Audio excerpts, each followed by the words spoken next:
cheap way to keep your staff connected 24/7 too. Academic MO, modus operandi. I'm a real big fan of this, more so than just about anything else, is any project that we do, or any project that is normally done, let's formulate a reason. If you're not familiar with the site at the bottom, check it out. It's MIT's Artificial Intelligence Laboratory, ai.mit.edu. They have the best research abstracts that I've seen out there. It's 2 pages. You won't find one that's more than 2 pages. Anybody can write 2 pages in an hour or 2. And it basically answers the question of what you're going to do, how you're going to do it, the time frames, what kind of deliverables you're going to expect. That helps frame any project that you do. Not only that, it can show your executive management and show your staff that you're doing a little bit something different. The caveat is if you're doing basic research, you shouldn't have any boundaries. You shouldn't say, hey, I want you to do some research and some IDS for me. Okay, why would you tell them to research IDS? You're telling them to go look into IDS. That's not research. Basic research is, hey, I've got 40 hours. Why don't you go investigate whatever you think's the coolest thing out there for 40 hours and come back and tell me what you learned. Come back and teach your team what you learned. These abstracts are great for concepts of operations, right? It keeps people focused. Once you get in the framework of writing these, you can also say at the end of the year, hey, we have these 50 projects. Here's 2-page abstracts on every single project we did and completed. That's a huge thing. I can't tell you how many times I've walked into team situations and talked to other managers in the industry and like, yeah, we don't do anything like this. We've never even heard of people doing this before. They don't teach you this. And you're like, well, it's one of the things that can set your team apart. You could say, what kind of project do you want to learn about? Here's what our focus was, and yeah, we met our deadline. Kind of interesting. Elements of failures. Team members don't feel their abstracts provide value. This is kind of tough. We're working with a lot of technologists out there, and sometimes they'll think, oh, I hate status reports. It's such a waste of time. I'd rather just play on my laptops here. All right, well, that's great. We got to get them to believe that the first thing they have an idea of, hey, if you want to propose me a project that we're working on, you think you got an idea how to make the network more efficient, you think you have an idea of how to make something more secure, write me a con-op. Send them to MIT. Everybody knows that people up there are smart. I never went there, but I know they're smart. Instill individual ownership. That's not my house, but I hope it is one day. That's why I got in management. Personal ownership. The idea of personal ownership is huge. I used to do code reviews and web app assessments a few years back, and still do them every now and then. And while those are great, if you don't come to work every day and say, hey, here's my spot on the team, and you can't tell your friends and your family and the people you meet at a bar or the people that you meet in Vegas at Black Hat what you do or what you're responsible for, your manager has failed you. You have no career path then. You have no area of expertise. This is huge. I can't tell you, I walked into a team once at Guardant, and he said, hey, what do you do? I don't really know. Oh, what are you good at? I kind of do a lot of everything. Okay, he's gone in a year. The guy's gone in a year. If you don't give him something that he can work harder to and say, hey, this is what I do and I'm the best at it, they're gone. Action items. Ensure that every employee has at least one widget and that is completely their responsibility. So find out whether it be scanning or handling an IDS or just managing a phone, whatever it is. Let that be theirs, so that way they can come back and say, oh, here's innovation on it. If you work for a software company, give a guy a piece of code and let that be his code. That way he can go home and think about it at night and go, man, I got to make this better. I got to make the team better. I got to make the software better. Elements of failure. You can't create a spreadsheet with employee-assigned ownership. Right? One of the things I always do and I always recommend is take your staff, put them on a spreadsheet, and then put what they own next to it, right there. And let all the staff know who owns what. And if they want to own something different or they want co-ownership of something else, that's fine. But they got to at least have one thing that's theirs and theirs alone. That's also how performance plans work. Accountability models. This is, outside of communication, probably the biggest thing. Everybody's heard the term micromanagement. Accountability models. Give them deadlines. Live and die by the deadline. And it's not, hey, you've got a project and you've got to do it in 2 weeks. The trick of the trade is to sit down with them, let them talk you through the project and how they think they're going to work it, and give you the deadline. Say you think you need to have it in a week from Friday. Well, ask them how long they think it's going to take, talk about a scope. Maybe they need to go away and think about it for a couple hours and come back. So be it. when they come back and say, hey, I think I can do this by next Friday, or I think it's going to take 3 weeks, like, I don't know, I really want to get you something else. Can you do it by next Friday? Yeah, I think so. Okay, good. Now you've just mutually agreed upon a deadline that they gave you, and they think they can do it. It's not just something you pushed on them. They came to you and said, I can do this by next Friday. This is great because then I don't need to talk to them anymore. Proactive, right? Laissez-faire. Keep your hands off. We have a deadline. I don't need to call you up and say, hey, how's that project coming? God, that's annoying. How many of you have ever said, hey, how's that project coming? Or when you call somebody on the phone, you're like, hey, where are you? That's the most annoying thing in the world. Anybody calls you, what are you doing? Where are you? And you're like, what does it matter? I'm working. What does it matter? I haven't missed a deadline in 3 years. That's the important thing. Create weekly, monthly, and quarterly production schedules. These accountability models get to actually, you can start trending your deadlines. You can start saying, okay, I've got 8 guys on my team. Here's the projects we're working for the next 2 months. Here's who's doing them. Here's their deadlines they've given me. You know, I know John's a pretty good worker. He meets 83% of his deadlines, and that's based on the 12 projects he's done. Create process that states it's a staff job to communicate schedule deviations. I'm not going to call you and ask you, how's that project coming? Are you going to make deadline next Friday? That's micromanagement. It's not standing over your shoulder and asking what you're doing every day, but that's micromanagement. If you're going to miss your deadline, you have to call me and say, hey, I'm going to miss my deadline, here's why. And we talk about it. Was it scoped improperly? Did a more priority issue come up? And we say, okay, I understand. You know, we had an intrusion. You're doing a little bit of IR for the team right now. All right, well, how about another week? Let them give you the deadline. Rescope it.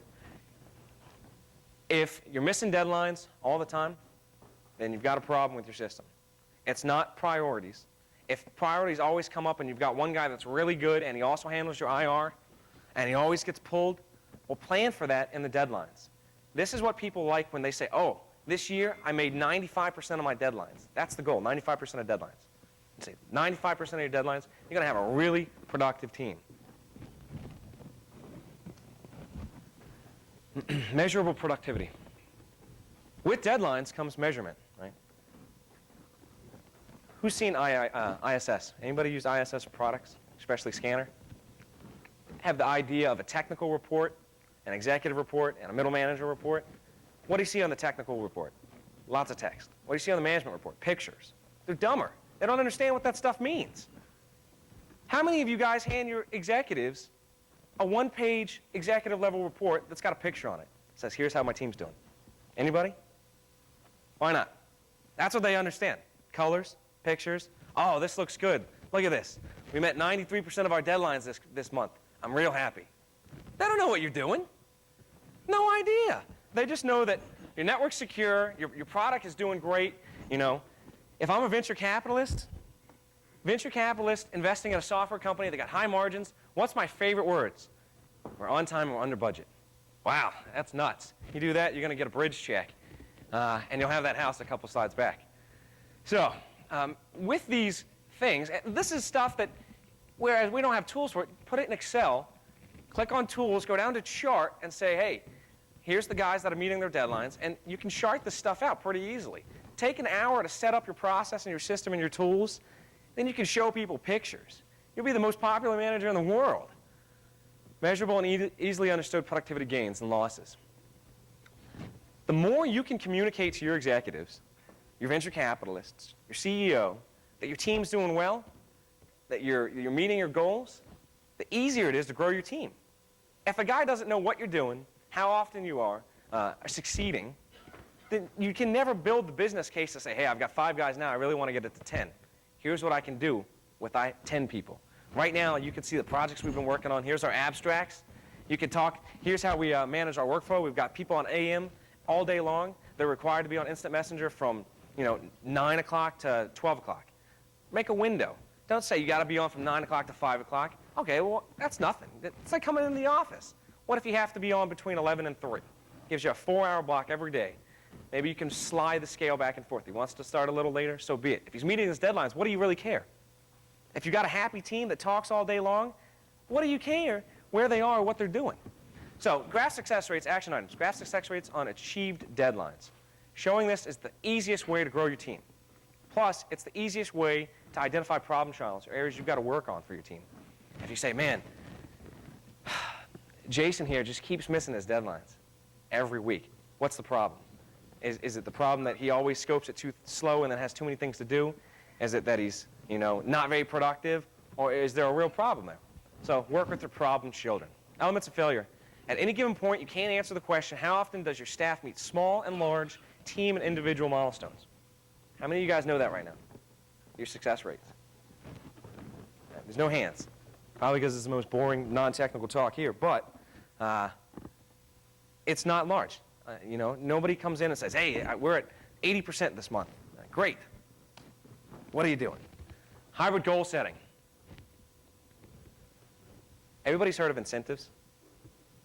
How many of you guys get bonuses? Just keep it to yourself. Bonuses are great, right? How many of you guys get bonuses based on team goals? Who likes team sports? I hated team sports growing up. The worst feeling was me having a great game in soccer and somebody else doing terrible and we lose the game. I'd go home and be like, God, I did everything perfect. I'm perfect. I couldn't head the ball. It was too short, but I thought I had a good game. You've got to have both. You've got to have individual and team goals. Team goals help build the concept of a team. You can't just put a bunch of individuals in a room and say, okay, we're going to be a good team because we're all working towards the same deadline and the same communication path. It's just not going to work. So here's how we do it. Individual goals are vital for establishing ownership and success rates. Excellent morale boosters. It creates a little bit of functionality in your team. If Mark's doing better than Jonathan or Sarah's doing better than Jonathan, well, maybe that's going to make Jonathan work harder. If it's not, if it doesn't incentivize him to work harder and get his deadlines, you've got a bad employee. Be proactive about it. Move them on. Sit down, talk to them, work with them, I'm a huge fan of the idea and the concept of breeding people and not buying them.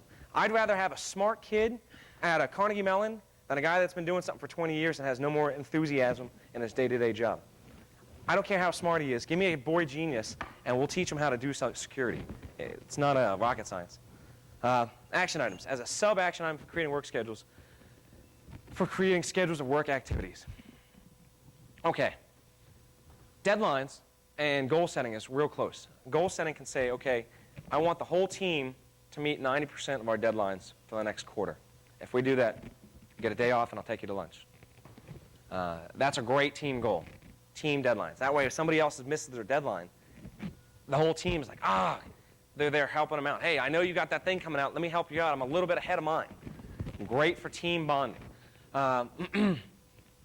All tasks should have deadlines, and staff congratulate when milestones are met. Walk into them and congratulate them. I don't care if you do it via email, pat on the back, a $500 American Express gift certificate, whatever it is. Congratulate them.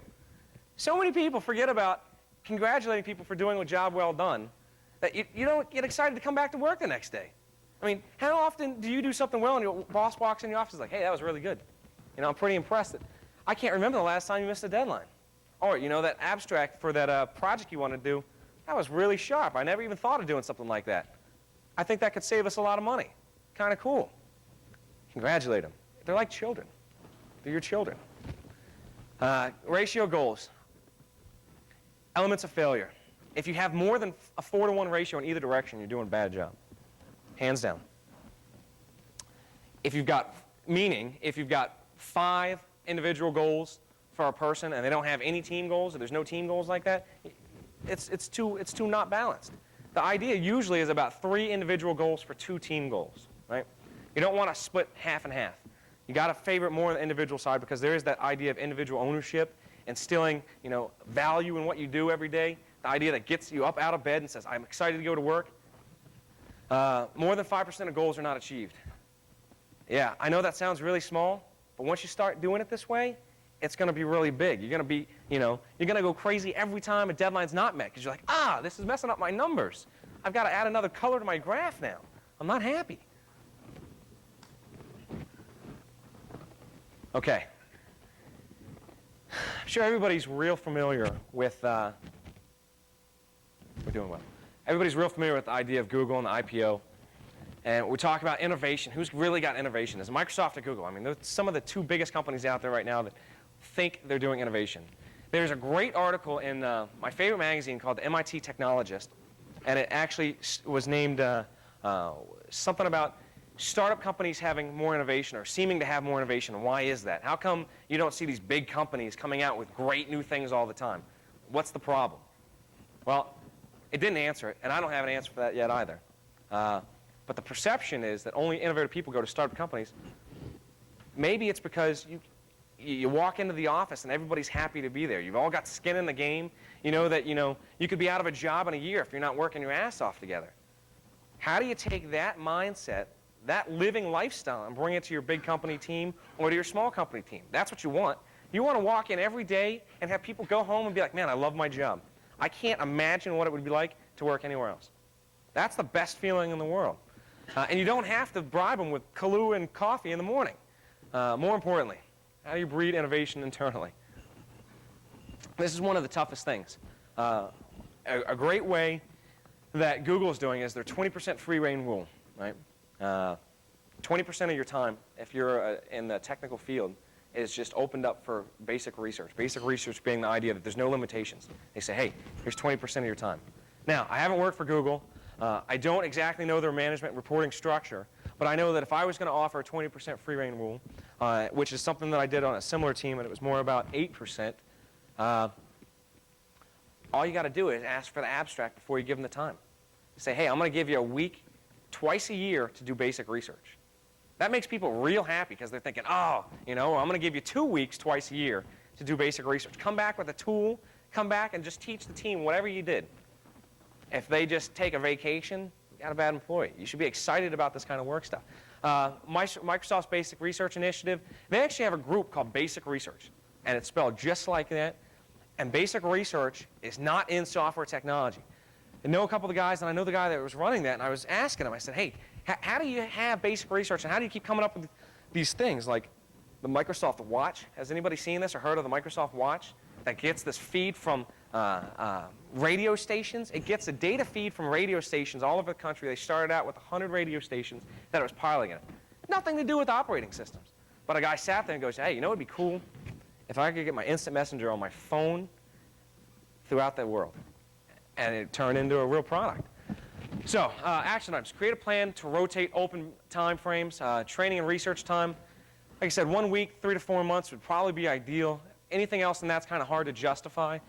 And believe it or not, it can be justified if you're meeting your deadlines and you say, hey, we're doing this. It makes my team happier. They work harder. It's real easy to do this. It's real easy to do this. Report writing. Don't ask for a report after they're done on what they did. Man, that's a waste of time. Have a brown bag lunch. Tell everybody to bring their lunch in, or if they're excited about it, they're going to document what they did because it's new, right? If you say, hey, you have to write a report, it's no longer innovation. It's, okay, I'm micromanaging you again. I'm really upset. Leading by example. First and foremost, a leader must be respected by his staff. Don't worry about the people you work for or the people you work with. If I'm the CFO of the company, let's pick technology. If I'm the IT manager, right, and we've got a security group, don't worry about pleasing your boss right away. I know no one will ever tell you that. Your boss is the least important person. Your boss will be happy when you're productive. Trust me. You don't have to make good friends with them. You don't have to sit there and politic with them all day long and bullshit with them 12 hours a day. All you have to do is be respected by your staff. The second you're respected by your staff, they're going to work harder. You're going to meet more deadlines. Peer level respect will follow. People will want to know what your trick is for how you made your team so happy. People from other teams in the organization will be like, how do I get in the security group? How do I get in the IDS team? How do I get on this side of the product development house? They want to jump over because they know that they're really happy. Everybody comes in smiling. They talk about all these neat things you're doing. You talk about these concept operations in your free research time. All the other managers are just saying, oh, what are you doing? They micromanage the heck out of the people. They make them upset. So action items. Work smarter and harder. You can't do just one. If you're a manager, you're expected to work longer hours. How many managers work on hourly rates? Nobody. Your salary, because they expect you to work like a dog. Okay, now that you're working like a dog, set up the tools first. Work smarter, and then start working harder. If you work 12 hours a week, how could you possibly ask anybody else to work 40 for you? Tough. Lead by example. Double check emails for accuracy. Man, you really look dumb if you got a spelling error in your email. I'm sorry. If you send out an email and you spelled somebody's name wrong, or you say a word that doesn't really make any sense, you look like an idiot. An email is one of those things that lasts forever. It'll haunt you. If you say something stupid, somebody saved it, guaranteed. Maybe they'll use it against you one day. Double check your emails. And you don't need to send out emails for every question. If you're sending an email out and it just has one line or a question like, hey, how's that project coming? Or, hey, what are your thoughts on this new Microsoft IDS product that they're going to release in 2005? Why would you send them that email? What, do you want like a dissertation in response? It's terrible. Last thing, champion ethics, strong value systems, family, and personal development. This is huge. You can go out and you can party with the people. You can go out and earn their respect, buying them drinks, and socializing and going to lunch. But if you're not a good person, I mean, it doesn't matter. You're not going to be a good manager. I had a manager once lie to me. Best friends with the guy I'm working for. Manager sits down, she tells me one story, turns to my other friend, tells him a different story in a one-on-one conversation. When we got out later that evening, and we found out that she lied to one of us. No idea which one it was, but she told us opposite stories. I lost all respect. All respect. And I guarantee you that when the performance appraisal time came around, I said, look, she lacks something that you can't teach. She has no ethics, and she lies. I will no longer respect this person. I'll work for her and professionally sit there and have a civil conversation, but I would no longer want to work real hard for her. She lied to me. It's ridiculous. Strong value systems, family, that's self-explanatory. Elements of failure. Unexpected voluntary personal resignation. How many people have had someone quit and you didn't expect it? That's a problem. You should know when someone's unhappy. Staff unwillingness to go above and beyond. If you have to beg someone or bribe them or set up deals, hey, I really need this done, you shouldn't even have to ask them, right? The idea of having deadlines is, oh, man, I misscoped this. Now I've got to work extra hard to make sure I meet my deadline. They should want to do this. It shouldn't ever be you going, oh, we've got to work harder, you know, a couple hours extra this week, guys, so we meet our deadlines. That happens all the time. Software development house is like, oh, we've got bugs, we've got to stay late. Why is the manager saying that? Does he really have an idiot staff that doesn't know when they have bugs and you have to stay late to fix it? Why not come out and say, hey, I'm here with you guys until it's done. What can I do to help? I'm a manager. I mean, maybe I can't fix through some of the code, but I can buy you dinner. And I can walk through and do point-and-click testing, and I can show that I'm going to be there until the end, until it's done. Lack of realized initiatives. This is also a real common misstep. You're having a conversation with somebody, and you go, oh, that's a great idea. We should talk about that. Okay. If that just dies right there, so be it. Initiatives, got to have the concept of operations. Give me a 2-page overview. If you're serious about doing something and you think this is a really good idea, you can't write it down in 2 pages, you've got a problem. Got a couple more minutes. Real quick, wrap up. One of my favorite sentences. It's those people, you have to sometimes read it twice. What's good for the company is good for the team, not vice versa. While I said earn the respect of your team, then the peers and your boss will follow, that's the method you have to do it. However, you don't put the team before the company. So it's kind of a hard abstract concept to realize. When the company's doing good, start over. If you ever got the idea that you go, oh, well, you know, you've got to change your team operating methods because we're going to make more money that way. Well, that's really great, but if you lose sight of the big picture, which is making your company money or saving your company money, whichever kind of team you're on, that's the picture. Your software, you make money. You're a cost center, you do security for an internal company, you save money. That's the 2 goals. That's what you have to keep in mind. So we're done. We can take a couple minutes of questions. I know we only have 20 minutes, and we're looking for the next presenter. Any questions? Thoughts? Solutions? Potentially things you disagree with me on? You can try it and see if it works. All right. Enjoy. Thanks. Have fun.